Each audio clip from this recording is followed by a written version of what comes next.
Então, queridos irmãos, bom dia, graça e paz a todos. Estamos na série Beneficência Social, do livro, lendo o livro, né? Beneficência Social. E estamos também na reta final. Hoje é o 37º capítulo do livro. E tem o tema As Riquezas das Nações. Vocês observam que esses capítulos dessa semana é falando sobre as finanças, né? E mais uma vez eu peço que desliguem os microfones, ok? Dê uma verificada no seu microfone. Não falem nada se você tiver com o microfone ligado. E eu vou passar a palavra para o missionário Robson Rocha, da ASPAR, que vai falar sobre esse tema, as riquezas das nações. Com ele a palavra. Seja bem-vindo, Robson. Muito obrigado, irmão. Deus possa ser honrado, glorificado. Quero desejar um bom dia a todos os irmãos. Todos estão me ouvindo bem? Bom dia, sim. Bom dia, estamos ouvindo. Bom dia. Bom dia. Estamos ouvindo bem. Irmãos, eu quero considerar o texto de Salmos, capítulo 24, verso 1, que diz assim: do Senhor é a terra, a sua plenitude, o mundo e todos os que nele habitam. Então, tudo é do Senhor. É isso que nós precisamos ter em mente, né? E eu quero levar em conta também, nós que vivemos nesses últimos dias, que somos chamados de reformadores, devemos considerar a obra que precisa ser desenvolvida, a obra que se encontra em Isaías 58, né? Que é o trabalho de cuidar do necessitado, vestir o nu. Então, esse trabalho precisa ser desenvolvido por nós, que somos chamados de reparadores de brechas, né? Restauradores de veredas como moradia. Quando essa obra passa a ser desenvolvida, em Isaías 58 diz que a nossa luz romperá como a alva, né? É o momento em que nós, digamos assim, que a glória de Deus ela estará sobre cada um de nós. E nós precisamos desenvolver esse trabalho, né? Lá em Isaías 58 apresenta o trabalho de beneficência social. Agora, o livro Beneficência Social, no capítulo 37, ele fala especialmente sobre a parte que precisa ser separada para esse tipo de trabalho, né? 1 Coríntios capítulo 10, verso 11, lá Paulo ele diz que as coisas que foram escritas no passado, elas são escritas como exemplo para cada um de nós. E nós temos a economia judaica, que era algo que se desenvolvia muito bem, né? A inspiração diz que nós precisamos aprender com o povo judeu como administrar os nossos bens, aquilo que possuímos, para a causa de Deus, né? Então, olhando para aquela nação, existia uma parte do que eles ganhavam, que era separada para a educação do povo, educação espiritual e educação secular, né? Que era a questão do dízimo. E eu fico imaginando hoje, se ocorresse em cada nação, cada país, um desvio de meios, né? Se ao invés do nosso país gastar uma certa quantidade de dinheiro com educação, esse dinheiro fosse tirado da educação e dado para beneficiar as pessoas, de alguma forma, os necessitados, né? Então, isso provocaria um grande desequilíbrio, um grande problema, né? Assim também acontece na causa de Deus. Se acontece um desvio de meios, você pega o dinheiro que era para ser empregado na educação espiritual do povo e aplica para uma outra coisa, isso também causa um grande problema, né? Então, o livro Beneficência Social, página 272, que é no capítulo 37, diz que a causa de Deus não deve ser passada por alto para que os pobres recebam nossa primeira atenção. Deus deu certa vez a seus discípulos uma importante lição nesse ponto.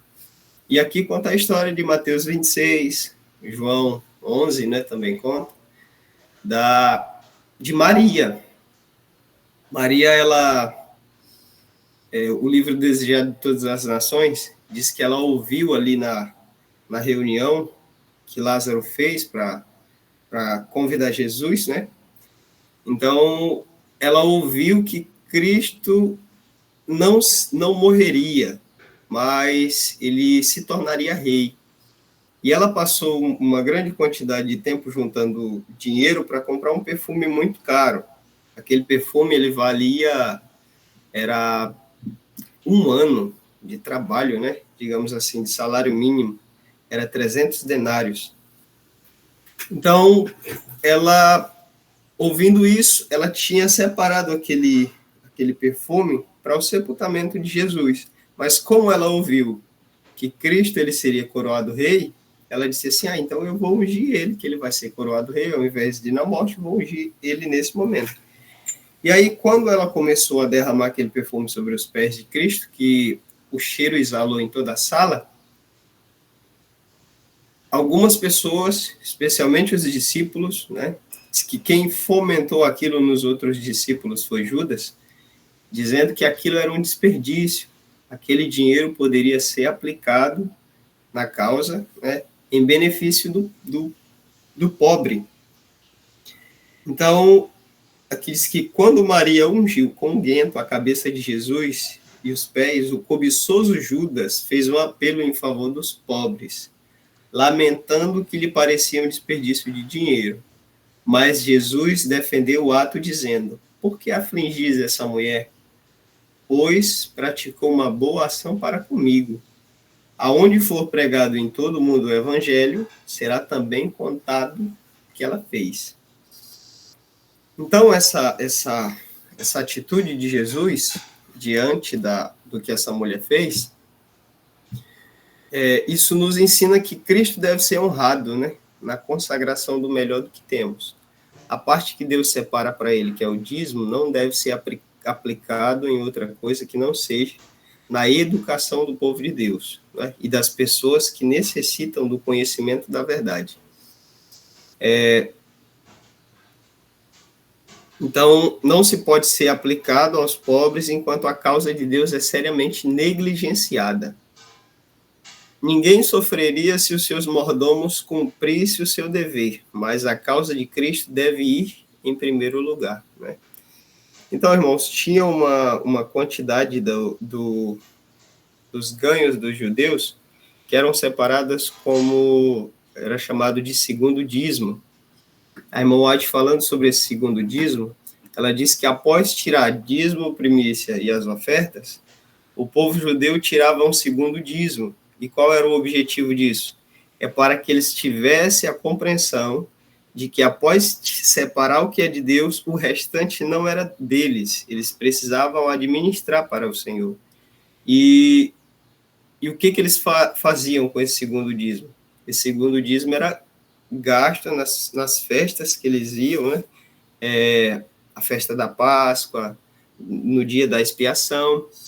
Era também os levitas, de 3 em 3 anos, eles faziam uma festa para alimentar os levitas, e era uma porção também que servia para os pobres necessitados. Alexandre, se ele fosse muito aprofundado,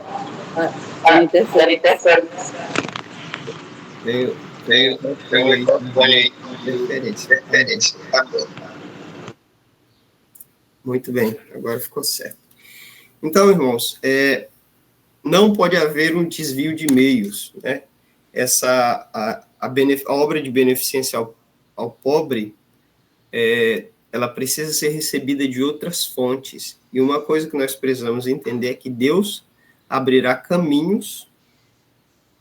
um caminho de recursos, não só entre nós, mas também fora do nosso povo. Assim como durante a reconstrução de Jerusalém, Deus tocou no coração de Ciro, Dário, Artaxerxes, eles doaram um meio para o desenvolvimento da obra de Deus, assim também acontecerá nos dias de hoje. Pessoas fora da nossa religião, eles também se sentirão tocados para assim ofertar e dar para que a causa de Deus possa ser levada adiante, né? Então, aqui, esse capítulo de beneficência social diz que devemos convidar grandes e bons homens para nos ajudar, né? Então, há um mundo a ser advertido e temos sido muito escrupulosos em solicitar de homens ricos, seja da igreja ou não, a que nos ajudem na obra. Nós gostaríamos que todo professo cristão estivesse conosco. Deveríamos desejar que suas almas se dilatassem em liberalidade, ajudando-nos a construir o reino de Deus em nosso mundo. Devemos apelar a grandes e bons homens a que nos ajudem no trabalho cristão em que estamos empenhados. Devem eles ser convidados a secundar nossos esforços em busca de salvar o que se havia perdido, né? Então, os donativos das pessoas de fora, eles não devem ser recusados, na verdade, eles devem ser buscados, né? Porque, como é dito aqui em Salmos 24, verso 1, que foi o texto que eu li de início, do Senhor é a terra, a sua plenitude, o mundo e os que nele habitam, né? Então, tem um texto do Espírito de Profecia que eu quero considerar. Muitas vezes, o que falta? Falta nós nos colocarmos em uma relação mais íntima com Deus.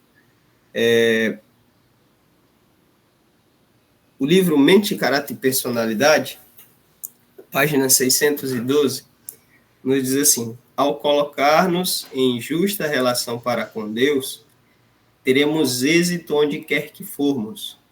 E é êxito que queremos, não dinheiro. Êxito vivo.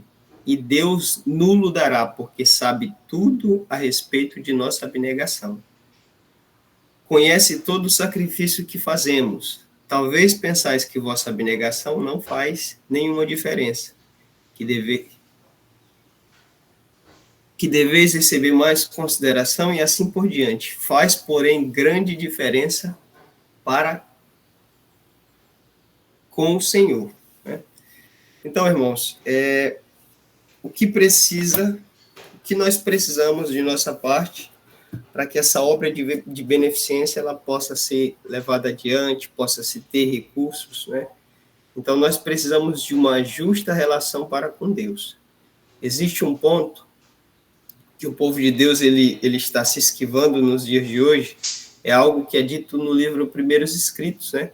A irmã White diz que quanto mais a volta de Cristo se aproxima, menos sacrifício o povo de Deus está disposto a fazer. Eu digo, tanto sacrifício de bens materiais, né? Tanto é que nos é aconselhado a nós inquirirmos do Senhor quando nós devemos vender nossas propriedades, né? Lá fala até sobre a nossa única casinha que temos. Quando será necessário nós vendermos isso e aplicar na causa, né? Então, muitas pessoas estão alarmadas com o decreto dominical que vai ser assinado, qualquer coisa do tipo. Mas muitos não se perguntam, Senhor, quando é que eu devo fazer, né, esse sacrifício, aplicar o que eu tenho na causa? E lá também nos é dito que aqueles que não inquirirem ou perguntarem do Senhor quanto ao seu dever, diz que Deus não fará conhecido, né? Então, muitos serão passados por alto. E diz que no tempo de angústia essas coisas virão sobre eles como montanhas, né? Para esmagá-los. Então, o sacrifício, o nosso sacrifício a Deus, ele é semelhante àquela oferta de holocausto que era feita no antigo Israel, né? Ele precisa ser executado. O holocausto vem desde quando o homem cometeu o pecado. Era erigido o altar de pedras, né? Adão, Eva, Caim, Abel, eles ofereceram os seus sacrifícios na porta do jardim, mas todo o povo de Deus, eles sempre ofereceram esses holocaustos. E existem muitas pessoas, tanto religiosas, cristãs, quanto não, que estão dispostas a oferecerem esses sacrifícios de holocausto, né? Colocar aquilo que possui, que tem no altar do sacrifício do Senhor para ser consumido. Basta nós fazermos o quê? Nos colocar em uma justa relação com Deus e influenciarmos, incentivarmos essas pessoas a fazerem esse tipo de sacrifício, né? Mas isso deve começar com cada um de nós, que constituímos o povo de Deus. Então, essa é a mensagem do capítulo 37 do livro de Beneficência Social. Que Deus, em sua infinita misericórdia, Ele possa nos abençoar, nos conceder sabedoria, para sabermos, assim, administrar os recursos que Ele nos tem concedido e também ensinar outras pessoas, através de nossas palavras e através do nosso exemplo, a como administrar aquilo que o Senhor tem dado a cada um de nós. Amém.